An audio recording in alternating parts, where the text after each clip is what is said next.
Hi guys, welcome on my channel. This is Farjan, yada yada. Yeah, so today I thought about doing episode about topic that I've been thinking of having a little chit chat, solo chit chat for a while, but I couldn't ask myself to do that. I've been a bit depressed and life stuff don't work. Anyways, I also got new cardioid microphone and it's super sweet, so I'm also testing it a bit. Testing.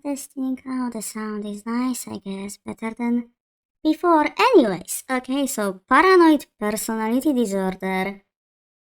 It's actually one of my diagnoses.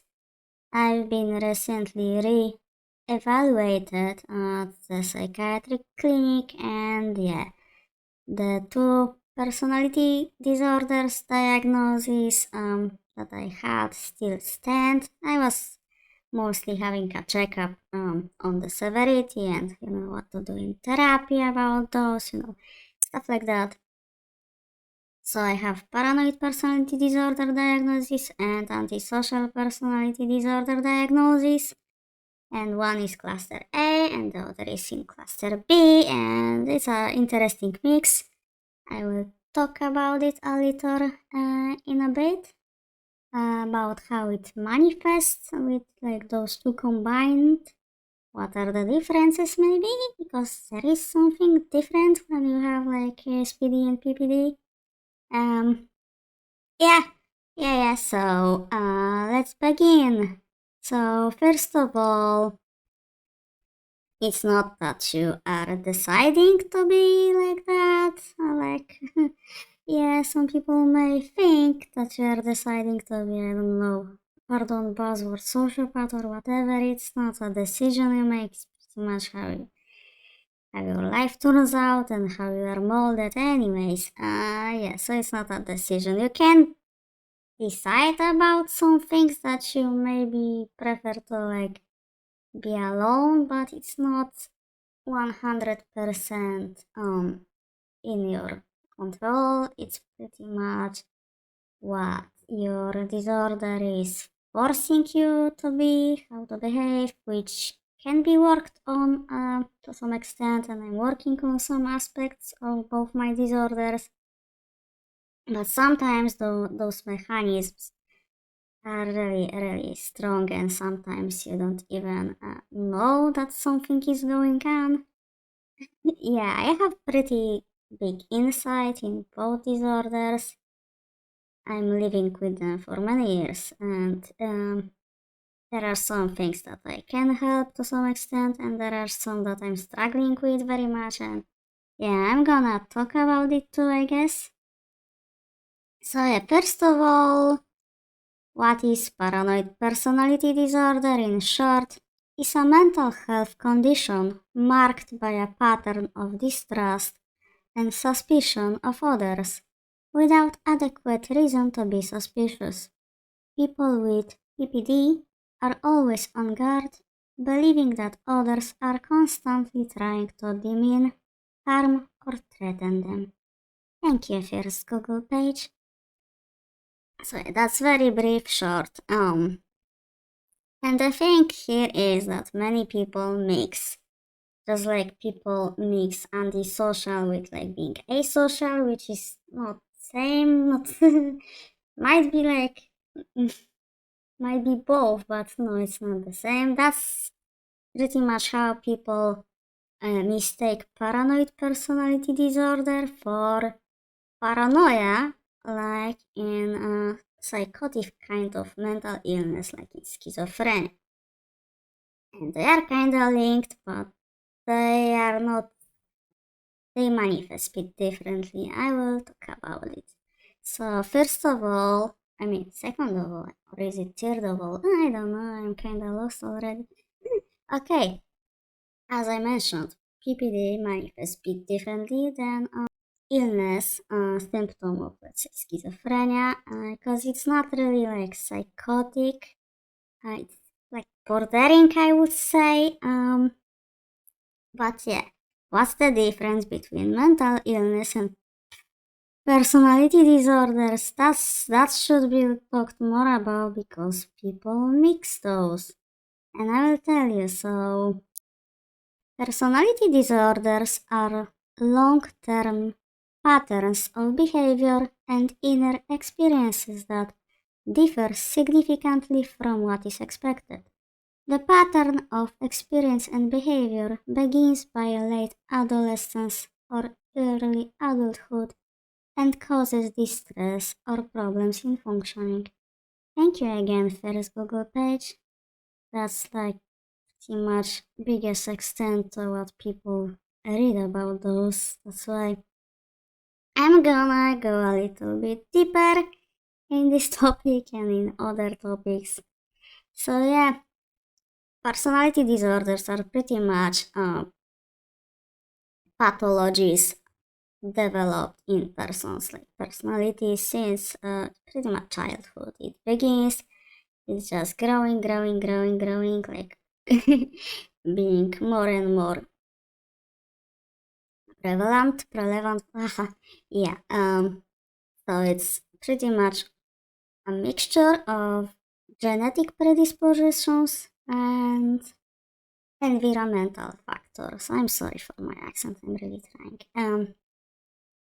And it's usually a ratio that differs, so a person can not necessarily have that much like a traumatic childhood, maybe some things, but still gets the diagnosis and still behaves in a like disordered way, and it pretty much have a personality disorder because has strong genetic predispositions, the brain is differently wired, but there also can be paranoid personality disorder developed and diagnosed with not much history of this particular personality disorder in family. There is some genetic factor predisposition, but there is some trauma in childhood, so again this kind of develops like that. So with those genetic things versus like environment, a person without a predisposition for, let's say, particular personality disorder like borderline or narcissistic or like schizotypal, whatever, with some childhood trauma, that person can develop like PTSD or CPTSD or not develop anything or have mental illness later on.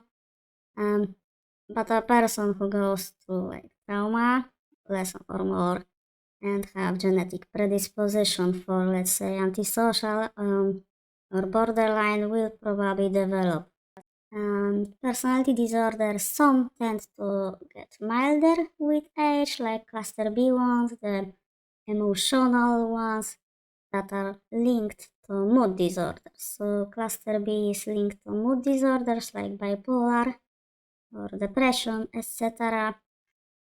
And it has a lot to do with emotions, emotional dysregulation, and some of them tends to like get milder with age from what I've gathered. Like antisocial can get a bit milder in persons like 40s and beyond because it gets less emotional then, it's just everything like slows down.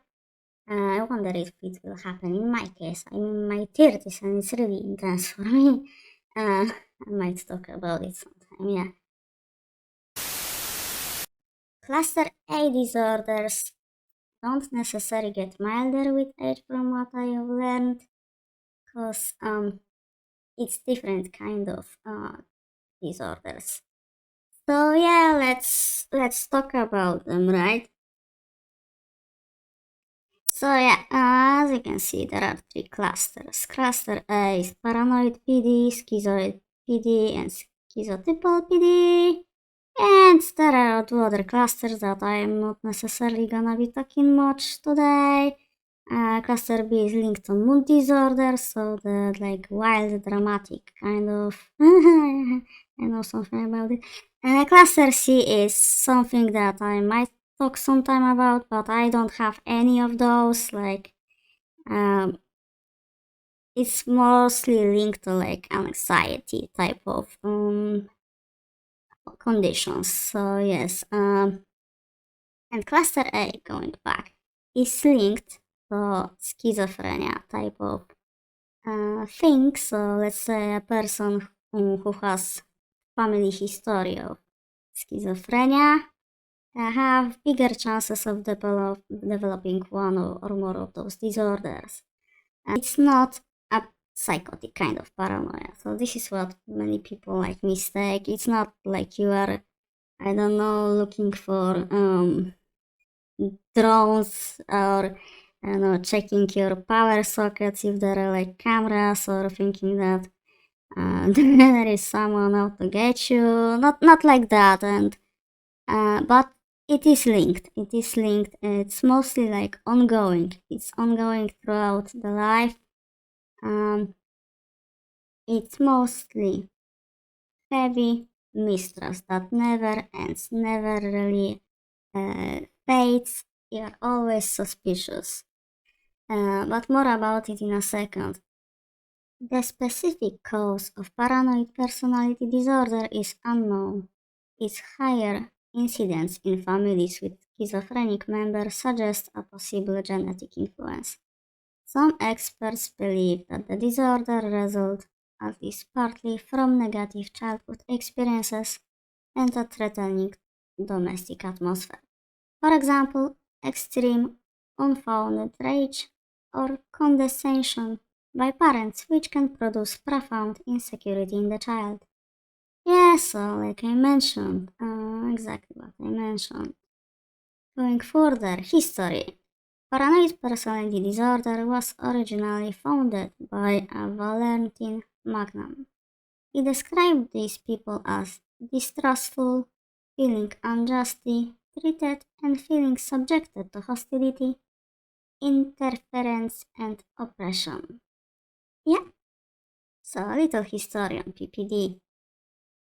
And now, characteristics, suspicion of others, expect to be mistreated or exploited by others, reluctant to confide in others, tend to blame others, can be extremely jealous, and prevalence and comorbidity, prevalence about 1% and occurs more frequently in men. And this is interesting because my other PD, AsPD, also is way more relevant in men. But I got both. I think I have a theory about that. I was always a bit more. I was never too feminine. I was always a bit more like a dude in approach. I have more logical brain. I don't really the drama seeking. I'm not really interested in that. I prefer more technical aspects. Yeah, and I have naturally more testosterone. So maybe that's that. That's why I got these like typically male disorders. I don't know. I'm not sure. I bet there are tons of women with these disorders too, but maybe there is a pattern. No idea, actually. No, I'm talking out of my ass now. So. Anyways, going further. Yeah, so it's not that you are checking windows and, looking for cameras in the scenic or whatever, but yeah, this paranoia exists, and sometimes when my PPD is triggered more, I tend to be way more cautious, way more en garde, so to speak. I tend to maybe not like literally like doing what this gentleman is doing on this fine picture, but I tend to check people more, double check what they say, what they could be meaning, reading in between lines, all that stuff. I'm like searching people's profiles on social media. Yeah, it's kinda looks like bordering on psychosis when it's triggered, but it's still not really psychotic. It's just pathological. It's pretty much a pathology. We still have grip on reality, but it's a bit warped, twisted. Oh, it's not that easy to explain without sounding like. Anyways, yeah, this fine picture. It's one of the pretty famous set of images on internet. So get facts. Let's check those facts then, shall we? I have planned like a list of symptoms from official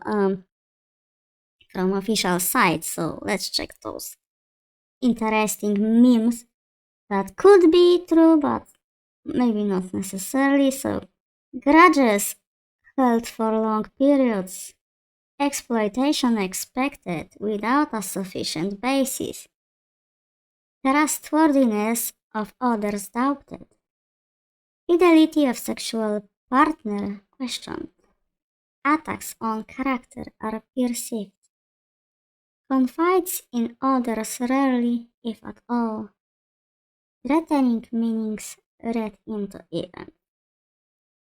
Okay, so grudges hurt for a long time. Yeah.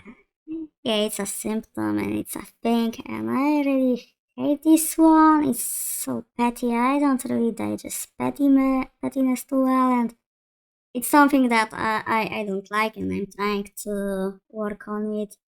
It's like I kinda like remember, and yeah, I mostly try to push some irrelevant stuff from my thinking. I try to like don't focus on it, focus on something else.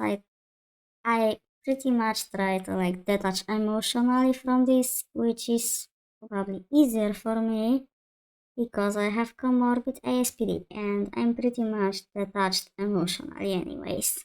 So maybe that's that, but I remember things people did to me, which is yeah, exploitation expected.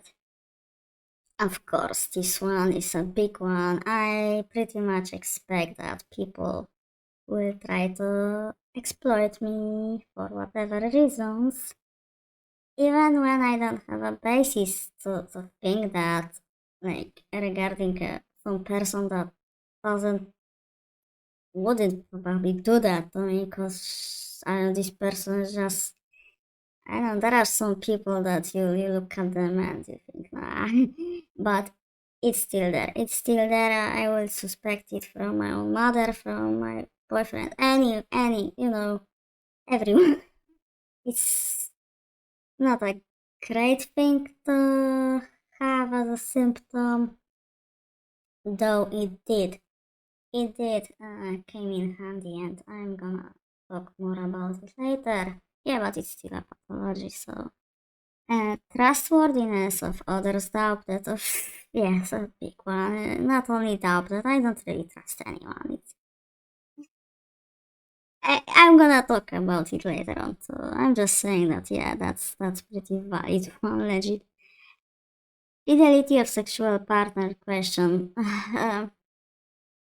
I'm not a jealous type, that's for sure, so I don't really think about it that much, but as I said, I don't trust anyone, so yeah, I guess. As I said, I'm not a jealous type, but that's for another episode. Okay, attacks on character are perceived. Yeah. Yeah, I usually suspect that somebody can like exploit me or attack me, and as I mentioned, combination with ASPD, yeah, both disorders have this thing that others are seem more hostile than they are in reality. So yeah, this is one of the bigger ones too. Confide in others rarely, if at all. Yeah, there are not many. Sometimes when I don't care about something seems irrelevant or fun for me to talk about, I can be pretty oversharing. Like I don't have problem with like blah blah blah, But yeah, I pretty much keep most my really personal stuff to myself. My own family doesn't know shit about me, not that they even care even, but yeah, I don't really go talking about my, like, let's say, diagnosis with most people.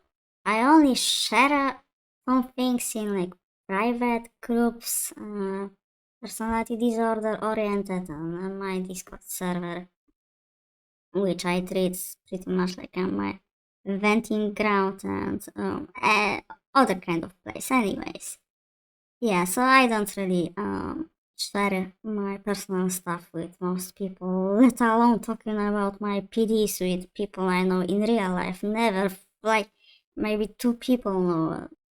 Yeah, I don't see the point in telling people my most like personal private things. Why would I do that? I might vent from time to time and share bits here and there, but as I said, only in like closed settings with people I don't really have to face in real life, so maybe that nobody really knows everything about me that now that I think of it. Yeah. And threatening meanings read into events. Not that much, maybe a little when I'm thinking of, let's say, going for a, let's say, Discord server meetup with all of those fuckers. I'm thinking, nope. What if they will try to take some weird pictures of me? What if they will try to like trick me into something? So maybe that, and yeah, maybe. Okay. Okay, next page. Okay, so this is for the official symptoms. Let's check. Pervasive distrust and suspicion of others and their motives. Yep. Unjustified belief that others are trying to harm or deceive you. Maybe unjustified in most cases, I guess, but there is some mechanism that got developed due to some pretty justified reasons. Yeah, let's go further. Unjustified suspicion of the loyalty of or trustworthiness of others. I wouldn't say it's that unjustified, but maybe it's my PPD speaking, alright?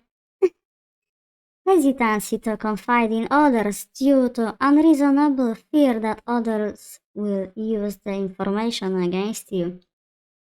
And this is where the word fear popped in, and I'm gonna mention it in my rant about the comorbidity of PPD and AsPD in a second. Perception of innocent remarks or non-threatening situations as personal insults or attacks. Yeah. Angry or hostile reaction to perceived slights or insults. Yeah, it's a symptoms, but I don't really. Insults doesn't really get to me. That's a lot of my thing. So it's a symptom, but I don't really. Maybe a little. Okay. Tendency to hold grudges. Oh yeah. Unjustified, recurrent suspicion that spouse or sexual partner is unfaithful. Yeah. I don't really care about that. Yeah, but I guess. So those are the official symptoms. I have some of those for sure.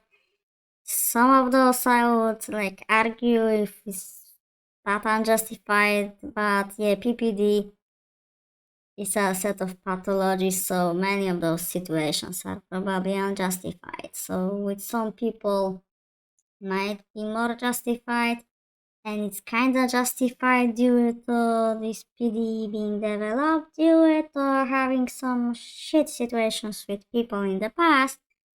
But yeah, it's about normal, regular situations with really genuine people and me being paranoid as hell anyways. So that's where it's unjustified, I guess. Yeah, so pretty much. Later on, I wanted to talk about this fear thing that many people with PPD experience and how it differs in my situation, being diagnosed also with antisocial personality disorder. Is the thing that I don't really experience fear as other people do. I actually chase it sometimes, the adrenaline rush, because it's exciting, right? But um yeah, that's why I think this fear aspect in correlation with PPD is not big on me. I mostly am cautious and try to avoid being trusting people because I don't really feel like dealing with eventual outcome of me trusting them and yeah, it's turning out that I shouldn't trust them because I will have to move my ass and like deal with the situation and like I cannot have that. I would rather be overly cautious and I don't really have choice because this disorder is making me doing that. And like avoid this bullshit. I don't let myself get dragged into any dramas. I try to keep to myself for most part. So pretty much that. Yeah, and yeah, and I wanted to say how it looks like, more or less. More in my case. Even when somebody proves over and over that he or she is trustworthy, this mechanism is still there, imprinted in my personality as yet another pathology. The thought that I just cannot drop the card down, cause it's a lottery with people. Yeah, it's based on past experiences, but it grew to the point that it's impossible to trust anyone. I like to think that there are many layers of things, like many aspects, such as respect and trust.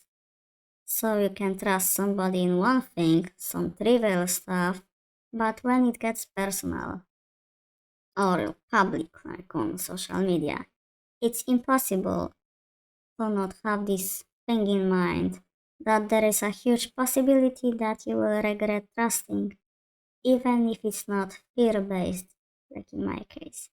Then there is this grudge thing. I hate this one, I really do. And that other symptom, meaning that people seem more hostile than they are in reality, in combination with ASPD, is like being constantly on guard. It's weird kind of sensation when somebody is genuinely nice to me. It confuses me. I don't know how to go on about engaging with this person. I'm in a way opposite to naive. This mentality comes in handy. It's very hard to trick me or manipulate, and I'm always super cautious and reading between lines, even when it's not necessary. But yeah, when somebody seems like genuinely nice to me, I'm just confused. I don't want to be mean person. I don't want to be a dick, right? It just confuses me. I don't know how to like respond to this. I don't know. My PPD is just confused. Yeah. As for like blatant manipulation, I can spot attempts at this kind of manipulation pretty well. It's like obvious manipulation, even when others bite into it. It becomes apparent to me that somebody is bullshitting when the situation doesn't seem to me like it was in this gray area.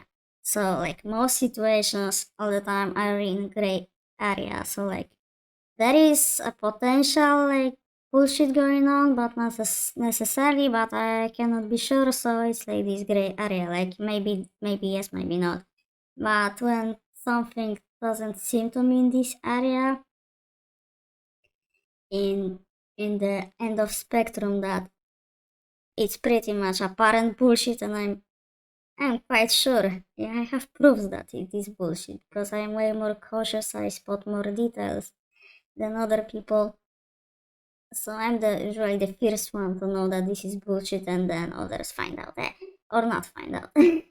And the other end of spectrum is when people are genuinely nice to me, and it just confuses me.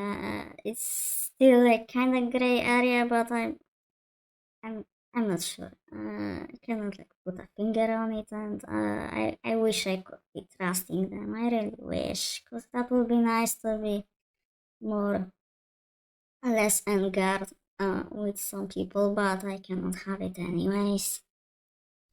How this works in my case, so yeah, shit. About PPD.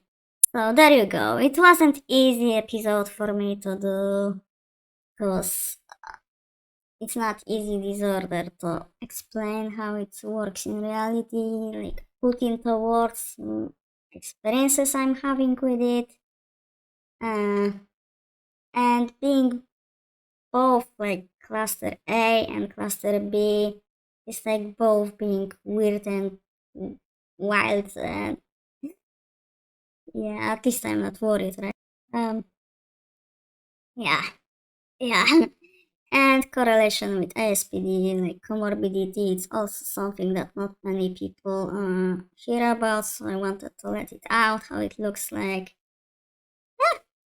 I think I'm done. I guess I'm done.